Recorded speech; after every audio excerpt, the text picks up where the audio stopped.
día. Ahora vamos a recibir a nuestra primera invitada del día de hoy para conversar de otro de los temas que tienen que ver con la pandemia, pero que son un lamentable daño colateral. Vamos a hablar con Rosina de Mucio de Techo. ¿Estás ahí? Buenas tardes.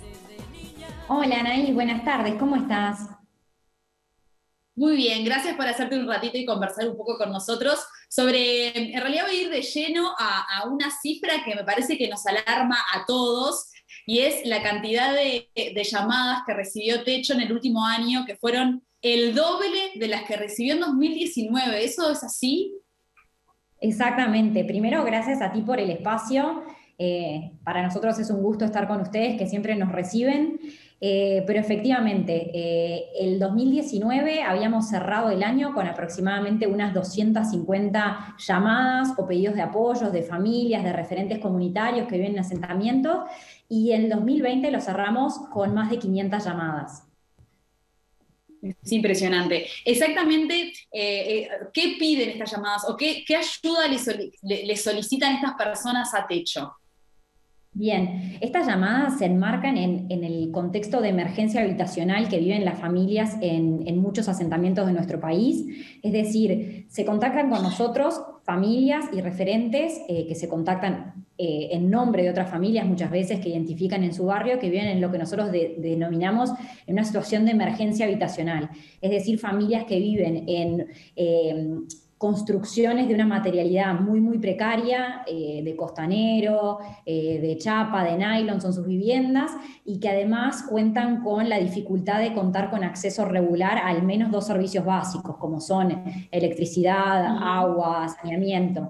Entonces son personas que se encuentran en una situación habitacional muy crítica, que pone en riesgo su vida y que se encuentran expuestas a una cantidad importante de riesgos, y se contactan con la organización luego de que han hecho ya una trayectoria de contactos con instituciones y organizaciones, a pedir apoyo en lo que refiere a las respuestas de emergencia que Techo brinda. ¿Y cuáles pueden ser esas respuestas de emergencia que le puede dar Techo a estas familias? Familias que, a ver, hablemos claro, familias que una lluvia puede ser catastrófico, que un viento medio fuerte, ni siquiera un viento de estos ciclones extratropicales, eso ni que hablar, puede significar quedarse sin esa vivienda, por decirlo de alguna manera, ¿no? Exacto, nosotros desde Techo hablamos que si bien nuestro país no tiene grandes catástrofes climáticas, para quienes viven en situación de emergencia habitacional, lo que tú decías, ¿no? Una lluvia, un viento, cualquier situación que a nivel país no identificamos como una catástrofe o como un desastre natural, sí se vive con una situación de mucha angustia por parte de las familias que viven en estas condiciones de materialidades tan precarias de su vivienda. Ahí lo que Techo realiza es brinda soluciones, respuestas de emergencia, les decimos nosotros, soluciones habitacionales de emergencia, que consiste en proveer a aquellas familias con las que nosotros estamos trabajando, en los barrios en los que estamos trabajando, y que puntúan con cierto índice en nuestros formularios de asignación de vivienda. A través de esa herramienta nosotros priorizamos y brindamos apoyo a algunas familias que entendemos que comparativamente se encuentran en una situación de mayor urgencia que otras. Pero tal como vos decías, o sea, quienes se comunican con Techo en general se encuentran en una situación de emergencia, en una situación crítica y en una situación emocionalmente difícil, de que no encuentran soluciones a través de otras herramientas o de otras instituciones. Y lo que a nosotros nos hace este año volver a salir con una campaña, volver a pedir a la ciudadanía que siempre nos apoya, que vuelva a acompañarnos, que nos apoyen donando fondos, es el hecho de decir, no estamos pudiendo responder a la cantidad de familias que nos llaman. Bien, ahora entramos un poquito más en la campaña. Antes de eso tengo dos preguntitas. La primera es si entienden que esa cantidad de familias que duplica el número del 2019 tiene que ver directamente con la pandemia, o cuál es el análisis que hacen ustedes de por qué es que en 2020 cerraron el año con 500 pedidos de emergencia habitacional. Bien, ahí nosotros, esto es a nivel más como cualitativo de las llamadas que recibís y las personas con las que hablás, sí entendemos que está asociado directamente con la pandemia. Obviamente no es un estudio académico lo que estoy diciendo, es más bien del caso a caso de las llamadas que recibimos, porque sí muchas familias te cuentan que se ha visto empeorada su situación a causa de la pandemia en lo que refiere a, más que nada, a la pérdida de trabajo. Acá es muy atinada la pregunta que me realizás, porque una de las cosas que hemos estado hablando a nivel de equipo este año, cuando recepcionamos estas llamadas, es que encontramos llamadas diferentes a las normales que recibe Techo. Techo en general recibe llamadas de personas que ya se encuentran viviendo en asentamientos y que ya se encuentran viviendo en una situación de mucha emergencia habitacional y que capaz que alguna puntualmente te llama a causa de un tema de inundación, de un incendio, un desplazamiento. Pero este año hemos empezado, y el año pasado, 2020, hemos empezado a recibir algunas llamadas diferentes que son precisamente de personas que te dicen, hasta hace unos meses o en este momento me encuentro viviendo en un barrio formal, pago un alquiler, pero ya hace muchos meses que estoy desempleado o mi familiar está desempleado, dejo de percibir algún apoyo, alguna protección social a través de, por ejemplo, un seguro de desempleo que finaliza y no tengo a dónde ir, estoy para ser desalojado, estoy evaluando irme a un asentamiento, que eso es importante dimensionar que Techo no da soluciones a personas que hoy no viven en asentamientos porque nuestro foco es población en asentamientos. Entonces es muy duro recibir algunas de esas llamadas porque nosotros ya sabemos desde el punto 1 que no podemos dar soluciones a quienes hoy están viviendo en un barrio formal. Claro, es terrible en realidad, porque habla de la desesperación de las personas y también habla un poco de la impotencia que pueden llegar a sentir ustedes entendiendo que Techo no funciona de esa manera. Y esa era la otra pregunta. ¿Cómo es que funciona Techo? Porque quizás hay alguien del otro lado que conoce la organización, entiende más o menos qué hace, pero no sabe bien cómo es esto de que yo llamo, pido una casa y viene Techo y me lo da y después se va, porque hay todo un trabajo también en las distintas comunidades. ¿Qué hace Techo? Es más, hoy cuando alguien nos llama y nos plantea un caso de cuál es su situación personal, en general le decimos que tomamos sus datos, pero que no estamos pudiendo dar respuestas. Ahí lo que hace Techo es, a principio de año nosotros definimos el listado de barrios y asentamientos en los cuales vamos a estar trabajando, que sí muchas veces definimos en función de las llamadas recibidas el año anterior. Entonces intentamos priorizar aquellos barrios en los que o bien ya venimos trabajando o abrimos barrios en donde ya venimos desde el año anterior recibiendo muchos pedidos de apoyo y ahí iniciamos un proceso comunitario. De hecho, no está dentro de nuestro modelo de trabajo ir y a la persona que nos llama, ir, construirle e irnos.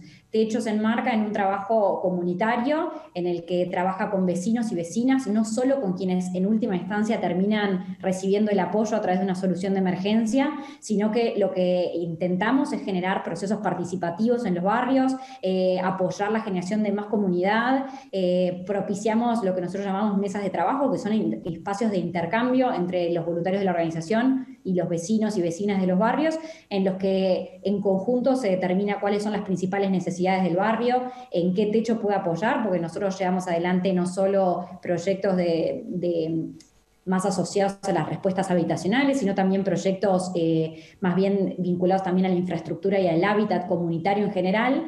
Y ahí, bueno, en aquellas comunidades en las que se identifica que la respuesta habitacional es muy importante por la precariedad en la que se está viviendo y la situación de emergencia, se hace un proceso en conjunto con los vecinos y, bueno, aplicamos cuestionarios, se prioriza en función de un índice, porque como ONG y cualquier organización de la sociedad civil, nuestros recursos son muy finitos, entonces, bueno, priorizamos a quienes se encuentran en mayor emergencia.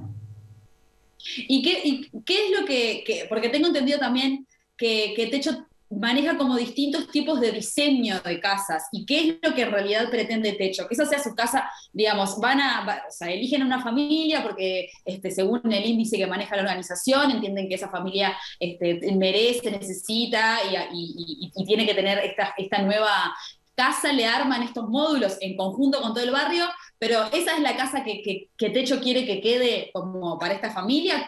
¿Cuál es el proyecto de Techo con esas familias que tienen las casas de Techo, digamos? Es un poco entreverado, Bien. pero creo que me entendiste. No, clarísima la pregunta y creo que es muy relevante, ¿no?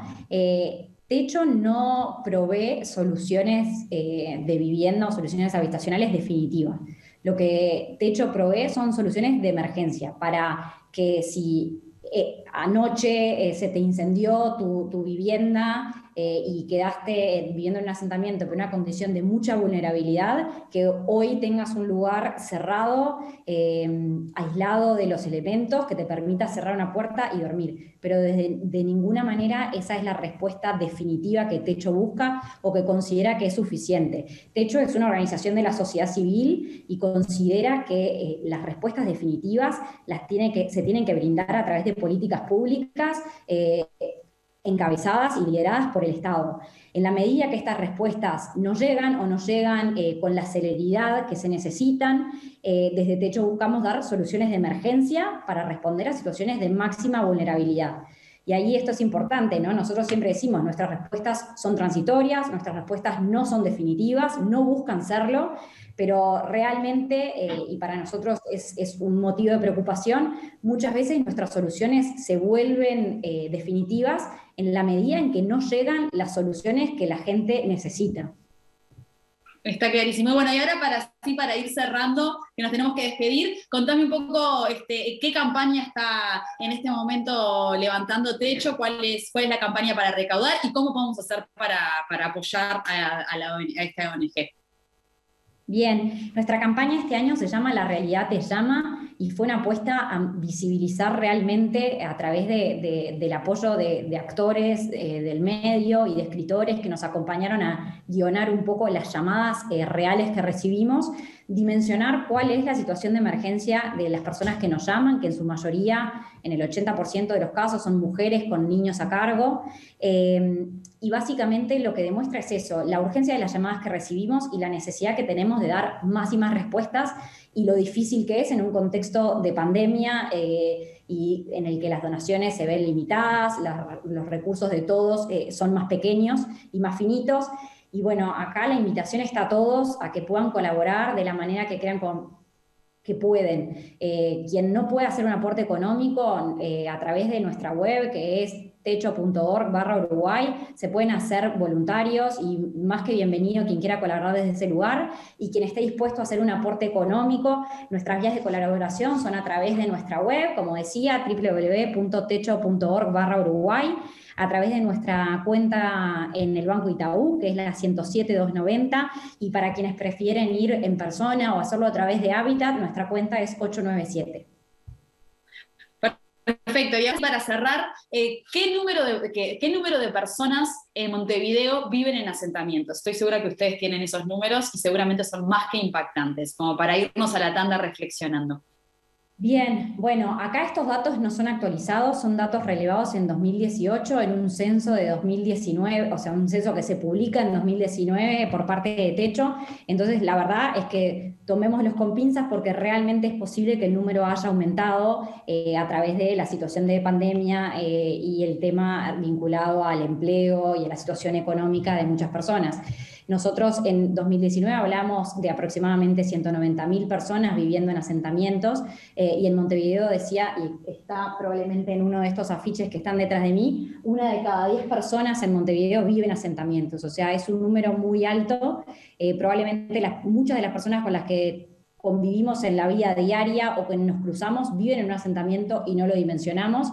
Es un problema que afecta mucho más montevideanos de los que uno cree cuando habla de este tema. Entonces, bueno, para nosotros es un tema súper preocupante y en el que intentamos brindar respuestas desde nuestro lugar.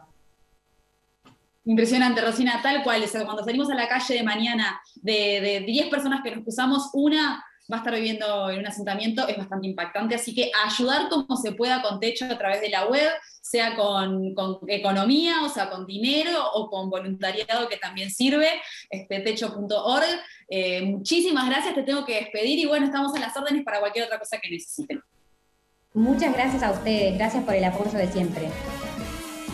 Y nosotros nos tenemos que ir a una tanda cortita, pero quédense por ahí que aún queda más día a día juntos.